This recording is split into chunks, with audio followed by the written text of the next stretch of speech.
ஜல்லிக்கட்டு மைதானுக்கு அலங்காநல்லூர் ஜல்லிக்கட்டு மைதானம் என்று பெயர் வைத்தால் மக்கள் ஏற்றுக்கொள்வார்கள். இதை தவிர வேறு பெயர் எந்த பெயர் வைத்தாலும் அது நியாயமாக இருக்காது, சரியாகவும் இருக்காது. இதை அவர்களே உணர்வார்கள் என்று நம்புகிறேன். ஒருவேளை அவரே கூட முதலமைச்சர் கூட இந்த இதை மாற்றி விடுவார் என்று முழுக்க எதிர்பார்க்கிறது மதுரை மாவட்டம். இல்லை, ஜல்லிக்கட்டில் அபிஷித்தர் தான் முதலிடம் பெற்றிருக்காருன்னு சொல்லி சொல்கிறாங்க. அவருக்கு வழக்கறிஞர் போகிறாப்ல, அதுக்கு உங்கள் கட்சியிலேருந்து உதவுவீங்களா? இல்லை, அவர் கேட்டால் அபிஷித்தர் எங்களை அணுகினால் அனைத்து ஜனதுங்க, ஏன்னா அவங்க அவர் அபிஷித்தர்னு இல்லை இவங்க கார்த்திகேயன், எங்களுக்கு அது பெரிய விஷயம் கிடையாது. சரியான தீர்ப்பு கொடுக்க வேண்டும்.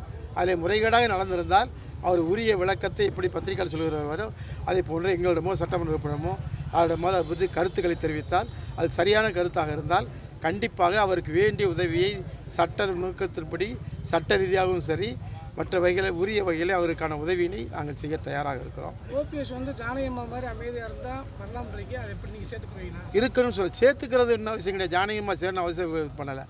அரசியலை விட்டு ஒதுங்கிட்டால் நல்லது. அவர் இப்போ அரசியல் விதியை விட்டு இன்றைக்கி போய் ஒவ்வொருவையாக ஒரு சின்னமும் இல்லை, கொடியும் இல்லை, ஒன்றும் இல்லை. பிஜேபியோட ஒரு கூட்டு வச்சா கூட எந்த சின்னத்தில் நிற்பார்? அமமுகவோட சேர்ந்து தான் நிற்கணும். அவர் டிடிவி என்ன முடிவு எடுக்கிறான்னு யாருக்கும் தெரியாது. அவர் மிக சுதந்திரமானவர், எல்லாருக்கும் தெரிஞ்ச சொந்தமானவர்.